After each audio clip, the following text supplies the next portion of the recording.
Hello, and welcome to the first, but not the last, Denton's Tales of 2023. Now, the title might seem a little puzzling.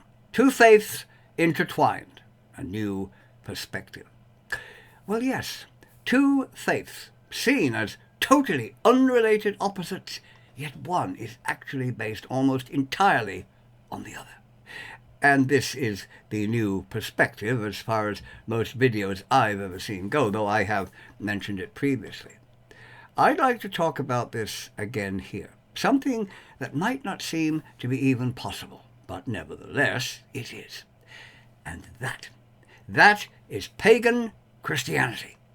Yes, that is what I said. Your hearing is perfectly fine. Paganism and Christianity are the intertwined faiths, because Christianity is actually almost entirely derived from earlier and contemporary paganism. I'm not trying to denigrate Christianity, nor any faith for that matter, but it is historical fact that Christianity and paganism are closely linked, and frequently by the church itself, who are responsible for some aspects of that, often quite deliberately incorporating paganism into the new faith from Palestine, as we shall see. Christianity is, in fact, well, it's pretty much a reheated paganism, if you like. What, you say? Christianity is pagan? Ridiculous. Heresy, sacrilege. They have nothing in common, nothing. Well, at first sight, I'm sure it would seem that there could be nothing more dissimilar, nothing more totally opposite than paganism and Christianity, that there could be no common ground between them, but that is not the case.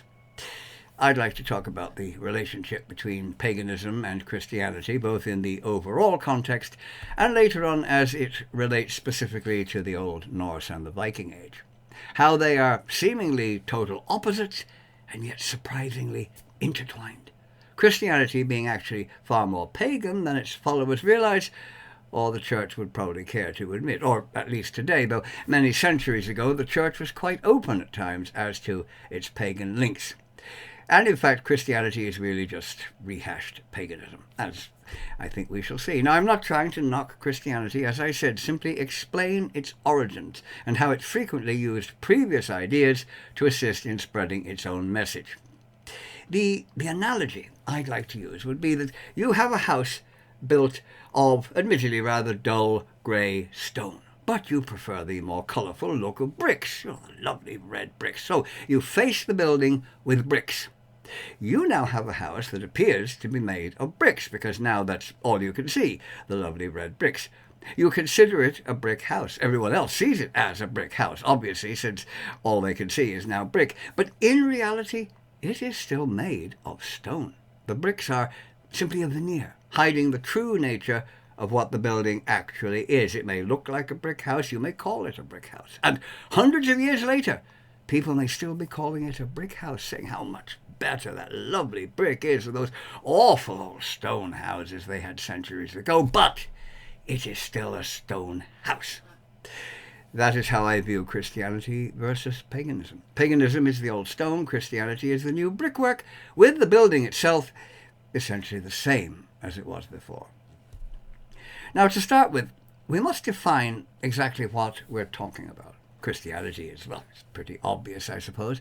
There are, of course, many variations of it. A Roman Catholic, Eastern Orthodox, Anglican, hundreds and hundreds of smaller Protestant sects. But while they often vary considerably as to doctrinal interpretation and ceremony, they are all united by one common factor, something they all believe in, albeit in differing ways. Indeed, they have actually fought wars over the correct way to believe in it.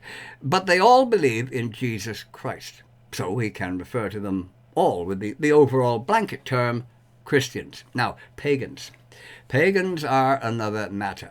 Pagans or heathens, the two words are interchangeable, though they are often seen as rather derogatory, and perhaps something like non-believers in Abrahamic religion might be more fitting. But call them what you will.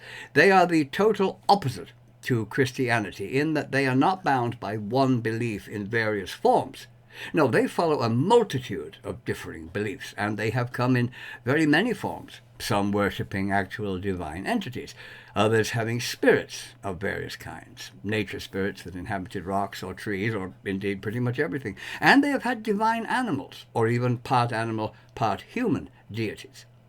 The only thing that can be said to define pagans as an overall group, either in the past or today, is the fact that they do not follow any version of the three Abrahamic religions: Judaism, Christianity, or Islam. And by definition, any belief that does not follow one of those three faiths is pagan. Hindu, Buddhist, Shinto, devotees of the gods of Oscara, or of Mount Olympus, every belief that is not Abrahamic, ancient, or modern is pagan. Now, I'm sure there are many who don't realize that. Lots of Hindus or Buddhists or other faiths, well, they would say, well, I'm not a pagan, I don't do that sort of thing. No, I'm not pagan. Well, yes, you are.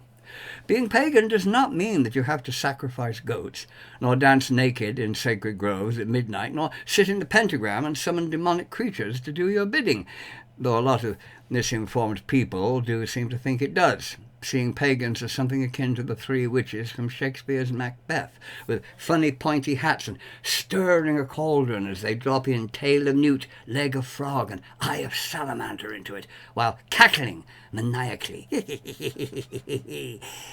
Yes, lack of actual knowledge about paganism is really very widespread. Now, I know of someone who was wearing Mjolnir, the hammer of Thor, and it was recognized, and a person pointed at him, and they shouted, "Devil worshipper! Evil!" You know, if that person actually believed that, maybe he should have kept his mouth shut, just in case you know who was listening. Anyway, it is important, I think, to remember that at one time the whole world was pagan. Oh yes, the entire world. Paganism as such, in all its many forms, is the world's oldest religion. It dates back to the cave, you might say. And it was the religion of our distant ancestors for thousands of years before Abraham came along. When great religions are mentioned, it is usually the three Abrahamic ones, plus, I suppose, Hinduism or Buddhism that are meant. But actually, paganism as an overall group should be included in that, since it was the religion of the entire world at one time, not just some individual countries. No other faith can claim to have been the all-embracing belief of the entire world. Only paganism has that distinction. The three Abrahamic faiths, of course, all stem from a precise location. All had their origin in some part of the Middle East, while pagan beliefs popped up in every corner of the world. There is nowhere on earth that did not have a pagan religion of some kind, and many of them still do. India or Japan are examples of pagan countries, while pagan beliefs can be found in many nations, though, of course, not always publicly expressed in some of them due to intolerance by those in power. Religious intolerance, of course, has been a feature of the relationship between the Abrahamic faith and paganism for centuries. But despite that, pagan beliefs actually infiltrated Christianity almost totally. And most Christians today are probably quite unaware just how much of their faith actually comes from paganism. And there was no real equivalent transfer of ideas from Christianity to paganism. But it is often overlooked, the influence that paganism had on Christianity. And that is what I'd like to go into in this video. Some pagan aspects of Christianity were quite deliberate, intentionally adapted by the Church to assist with conversion, as I mentioned. For example, in the year 601 AD, Pope Gregory I sent a man named Miletus to England, appointed him Archbishop of Canterbury and the first Bishop of London.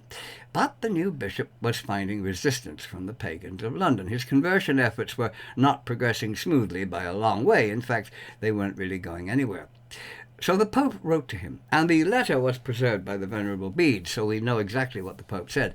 And in that, Gregory suggested that conversion of the pagans should be undertaken gradually, and to give a helping hand, as it were, the pagan rituals and customs should be adapted to serve as Christian ones. Things that had been pagan, and thus very, very bad and unholy, would become Christian, and thus very good and extremely holy, even if they were exactly the same as they had been before, which they were. Now, pagan ideas that have manifested themselves as Christian.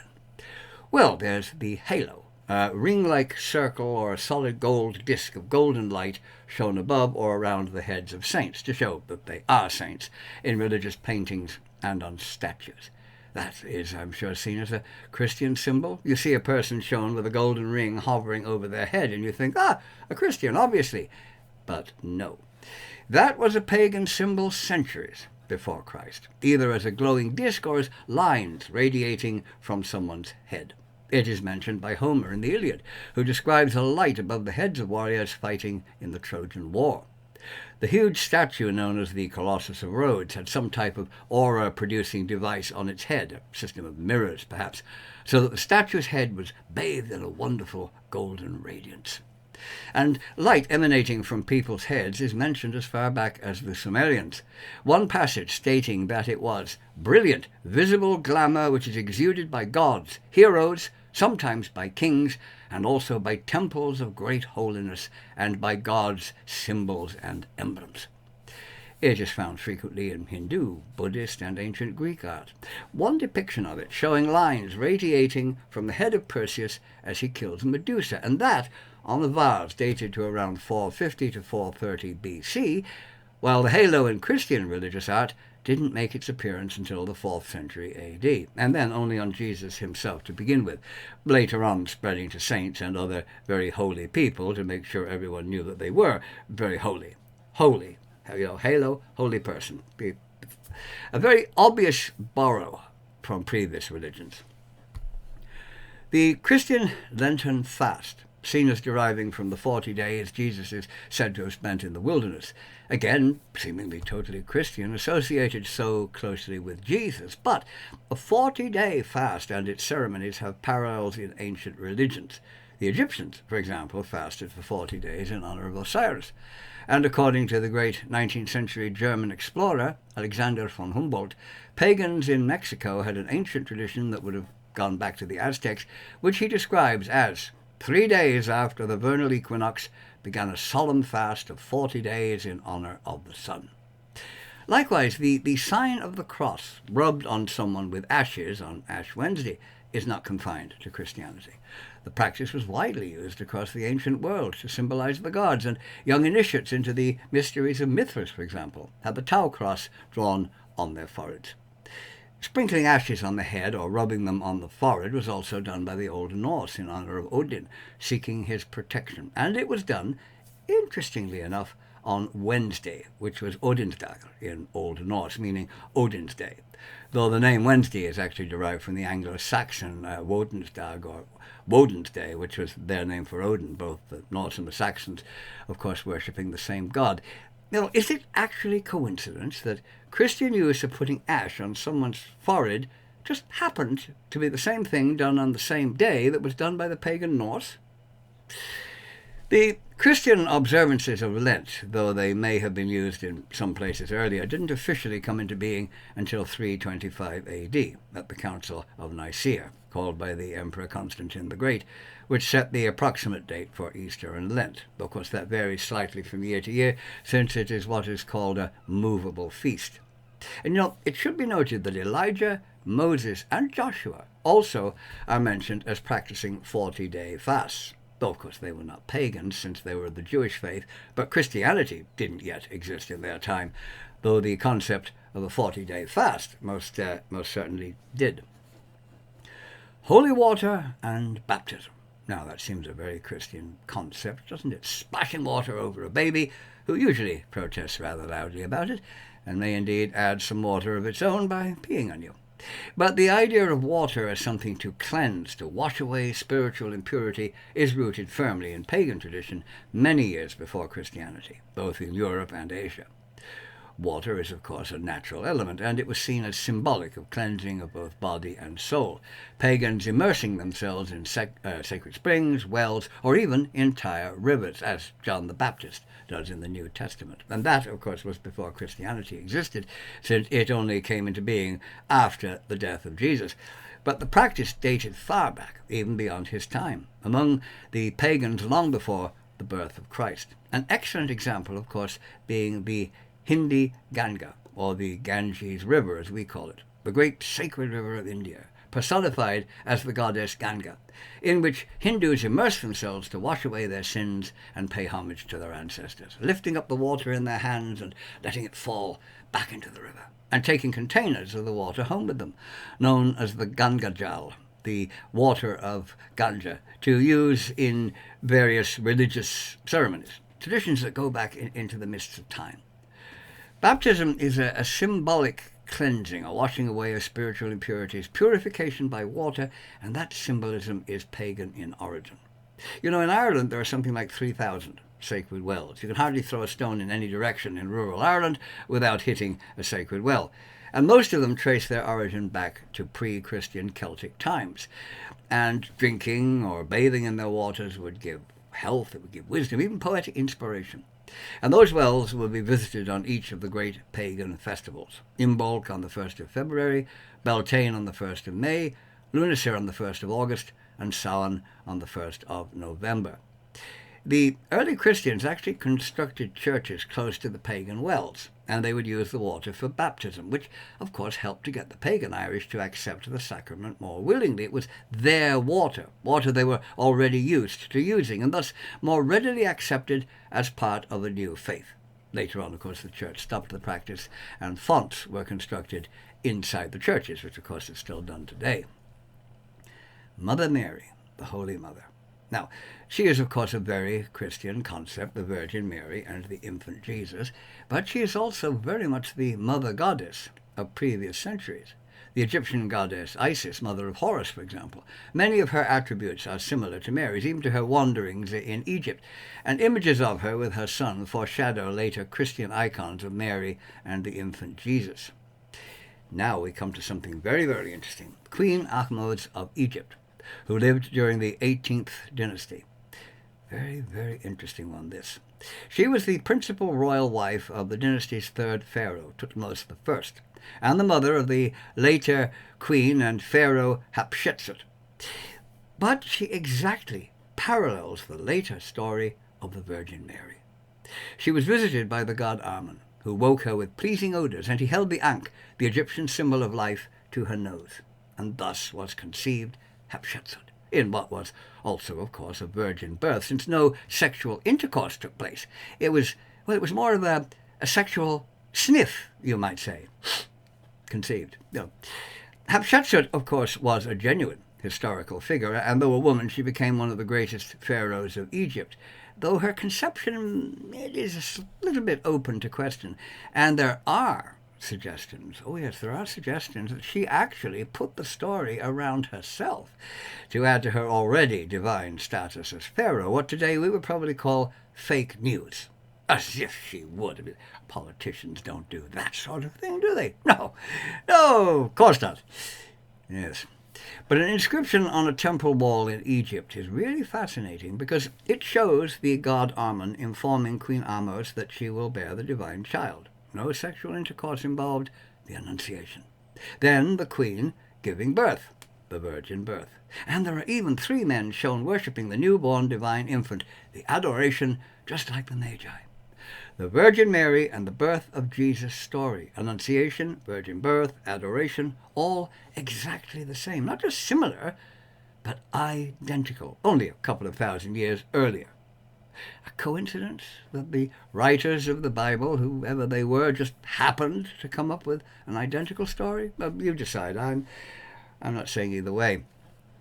But Hatshepsut wasn't the only virgin birth story by a long way. The Aztec god Quetzalcoatl was said to have been born to a virgin, and a Mongol woman named Alangua was said to have conceived a child years after her husband's death, visited at night by a radiant yellow being who descended from the sky. Sound familiar? And the child she bore was the ancestor of Genghis Khan. Virgin birth following divine visitation was far from a purely Christian concept. There are quite a few stories of it in various faiths, though how the conception occurred differs considerably, but the basic idea is the same.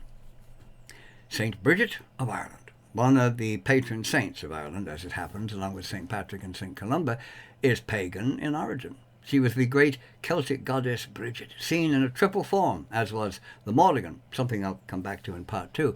But the early church made her just one. They popped a halo on her head, renamed her St. Bridget, and her new Christian feast day was the same date as her old pagan feast day, with even some of the pagan rituals preserved, such as an everlasting fire tended by nuns instead of female druids.